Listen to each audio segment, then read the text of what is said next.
ალბათ ბოლო პერიოდში ერთ-ერთ ყველაზე სწორ დეფინირებას მივაგენით და მოვიპოვეთ ერთგვარად ეკონომიკის მდგომარეობის მსოფლიოში და ამ დეფინირების ავტორი OECD-ა. გლობალური ეკონომიკა საუკუნის ყველაზე მძიმე რეცესიაში ეშვება, რაც კი ოდესმე მშვიდობიან პერიოდში ყოფილა. დიახ, ეს დეფინირება სწორედ ეკონომიკური თანამშრომლობისა და განვითარების ორგანიზაციის OECD-ის გზავნილია მთავარი და როგორც ორგანიზაცია მოელის გლობალური ეკონომიკა წელს 6%-ით მცირდება და 2021 წლიდან იწყებს აღდგენას. ამასთან OECD-ში აცხადებენ, რომ კორონავირუსის ინფექციის მეორე ტალღამ შესაძლოა ეკონომიკა კიდევ უფრო ცუდ მდგომარეობაში ჩააგდოს. ჯერ ხომ ამ კორონავირუსზე გვანერვიულობთ, ეხლა მე ვატყობ, რომ შემდეგი კვირიდან ყველაფერს ტალღებზე ავაწყობ. მეორე, მესამე, მეოთხე და მეხუთე ტალღებზე, არა და პრობლემა თავიდან ბოლომდე არის და ვიცით როგორიც არის. მოკლედ 2021 წლისთვის OECD-ში აცხადებენ, რომ ზარალი გადააჭარბებს ყველა წინა რეცესიის მაჩვენებელს, რაც კი ბოლო 100 წლის განმავლობაში ყოფილა არასაომარ პერიოდში. და ეს ხანგრძლივ გავლენას იქონიებს ადამიანებზე, კომპანიებზე და მთავრობაზე. ეს თირამ დაწერა როულენს ბუნმა, იგი OECD-ის მთავარი ეკონომისტი გახლავთ. სხვაჩვენს სოფლიო ბანკმა კვირის დასაწყისში ჯერ კიდევ განაცხადა, რომ გლობალური წარმოება 5.2%-ით მცირდება წელს 2020 წელს და საერთაშორისო სავალუტო ფონდის მონაცემებით კი აპრილში ეს მაჩვენებელი 3% შეადგენდა. OECD კი, რომელიც მსოფლიოს უმსხვილეს ეკონომიკებს წარმოადგენს, ამბობს, რომ კორონავირუსის მომდევნო ტანღა გლობალური მთლიანი შიდა პროდუქტის 7.6%-იან შემცირებას გამოიწვევს მხოლოდ მიმდინარე წელს. ამასობაში ენერგეტიკის საერთაშორისო სააგენტო მას ასევე ენერგიის საერთაშორისო სააგენტოთაც მოიაზრებენ 2020 წელს გაზის ბაზრის ყველაზე მასშტაბურ შემცირებას პროგნოზირებს. სააგენტოს ცნობით წელს მსოფლიოში ბუნებრივი აირის მოხმარება რეკორდულად დაიკლებს და როგორც ექსპერტები აღნიშნავენ, კორონავირუსის პანდემიამ თბილი ზამთრის გამო ისედაც შემცირებულ მოხმარებაზე კიდევ უფრო დიდი გავლენა იქონია, რის გამოც გაზის ბაზარი საგრძნობლად შემცირდა. მოვისმინოთ ერთი ძალიან მნიშვნელოვანი კომენტარი აქ. მოსალოდნელია, რომ გაზის მოხმარება დაეცემა 4%-ით 2020 წელს და ამის მიზეზი გათბობაზე ნაკლები მოთხოვნაა თბილი ზამთრის გამო. ასევე მიზეზი გახდა თითქმის ყველა ქვეყანაში შემზღუდველი ზომების დაწესება, რათა კორონავირუსის გავრცელება შეენელებინათ და შემცირებული ეკონომიკური აქტივობა, რაც მაკროეკონომიკურმა კრიზისმა გამოიწვია და რაც თავის მხრივ პანდემიის შედეგია. დოკუმენტში ასევე აღნიშნულია, რომ მოცულობით წელს გაზის მოხმარება დაახლოებით 150 მილიარდი კუბური მეტრით შემცირდება. ექსპერტები ელიან, რომ გაზის მოხმარებაზე მოთხოვნა ეტაპობრივად 2021 წლიდან დაიწყება, ანუ ზრდაა, თუმცა კრიზისი, რომელიც კორონავირუსის გამო დაიწყო, გრძელვადიანი გავლენა ექნება ბუნებრივი გაზის, ანუ ბუნებრივი აირის მსოფლიო ბაზარზე და ის ძალიან ბევრ დეტალს შეცვლის, რასაც ველით და ჩვენ შესაბამისად მოგაწვით ინფორმაციას.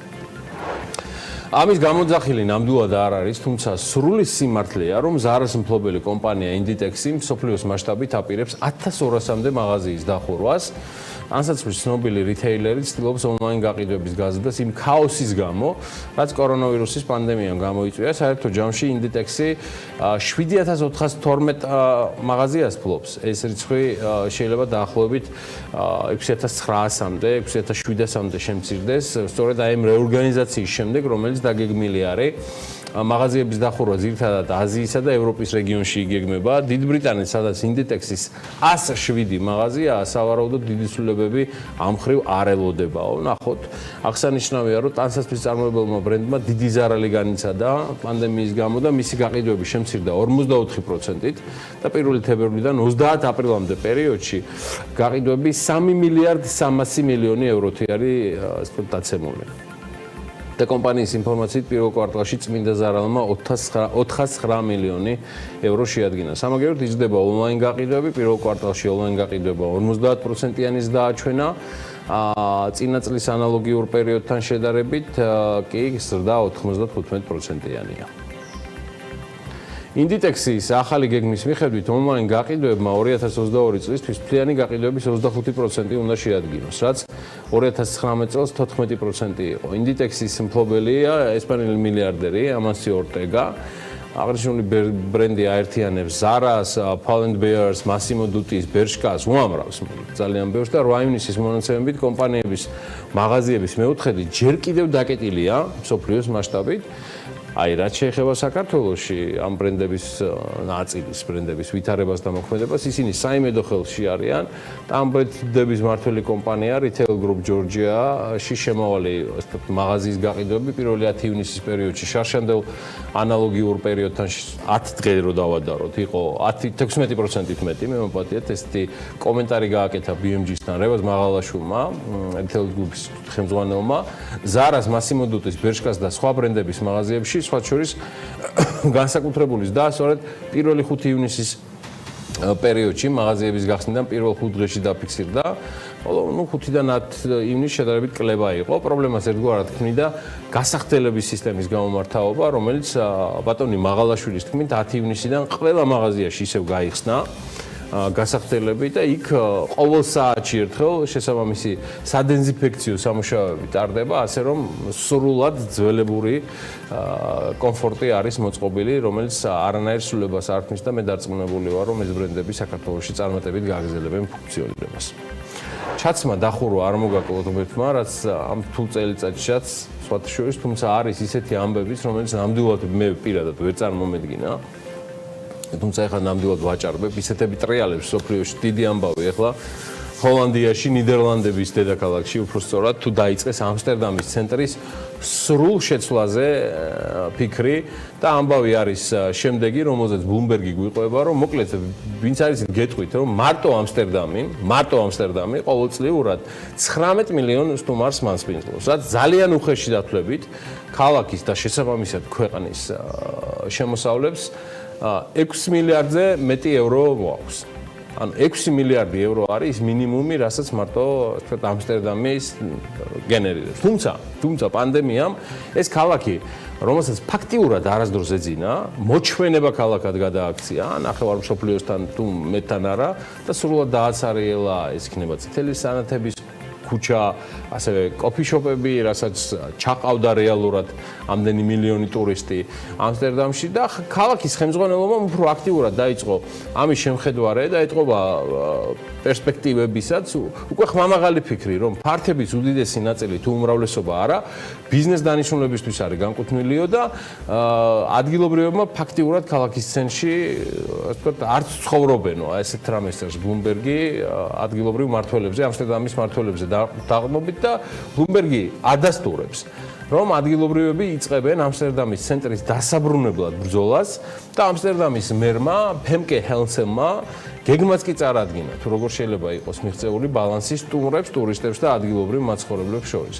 აი, რა გითხრათ, ახლა ძალიან საკმაოდ ამბიციური და მძიმე ამოცანა ჩანს, რთულად გადასაწყვეტი. ნახოთ, აგერ ვართ ჩვენ.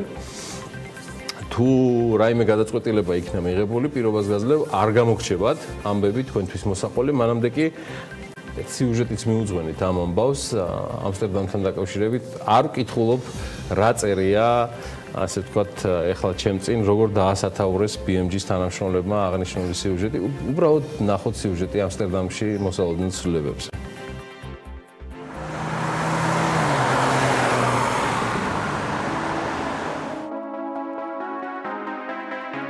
ამსტერდამში ადგილობრივ ხელისუფლებას კორონავირუსულმა პანდემიამ ცვლილებებისკენ უბიზგადა დააფიქრა იმ ფაქტზე, რომ ქალაქი მეტად უნდა იყოს მორგებული მოქალაქეებზე და არა ტურისტებზე, როგორც ეს დღეს არის. ამიტომაც მიუხედავად იმ ფაქტისა, რომ ბორდელებსა და ქოფიშოპებს ქვეყნის ეკონომიკის მნიშვნელოვანი წილი უჭირავს, ისინი ცენტრიდან მოშორებით გადაინაცვლებენ. ეს პრობლემა ამსტერდამში ყოველთვის დღის წესრიგში იყო, თუმცა რადგან მუდმივად სავსე იყო ქალაქი ტურისტებით, მოგვარება დროში იწერებოდა. ამასობაში კი ქალაქს ადგილობრივები ტოვებდნენ. ყოველწლიურად ამსტერდამში ტურიზმიდან მიღებული შემოსავლები 6 მილიარდ ევრო საჭარბობს, ხოლო პანდემიის დროს იმდენად დაცლილი იყო ადამიანებისგან, რომ მოჩვენებათა ქალაქად გადაიქცა. ჩაბნელდა წითელი ფარნების მოედანი, ხოლო ქოფიშოპები ათასობით მომხმარებლის გარეშე დარჩნენ. შედეგად გამოიკვეთა, რომ ქალაქის ცენტრში ადამიანები ფაქტობრივად აღარ ცხოვრობენ.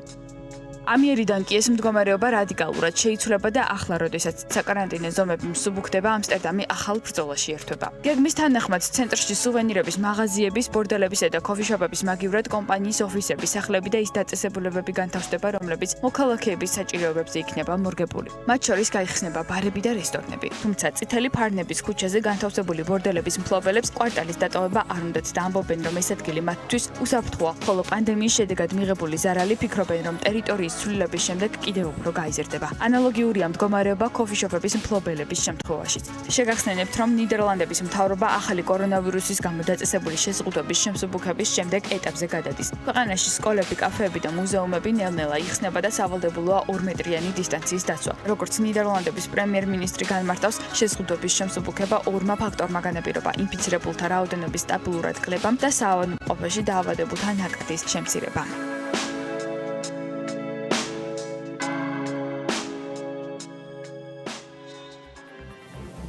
ვისაც გახსოვთ თავის დროზე საუკუნის კვლელობადაც მონათლეს ეს ამბავი შვედეთის და მსოფლიო მედიამაც, ხო და 34 წლის თავზე შვედეთის პროკურატურამ დახურა შვედეთის პრემიერ-მინისტრის ულოფ პალმეს მკვლელობის საქმე და პროკურორმა მის მკვლელად დაასახელა გრაფიკული დიზაინერი სტიგ ენგსტრემი. სხვა გრაფიკულ დიზაინერებს, ვისაც ვიცნობ, საქართველოში არ ვასახელებ, მოკლედ, რომელიც თავადაც 20 წლის წინ გარდაიცვალა.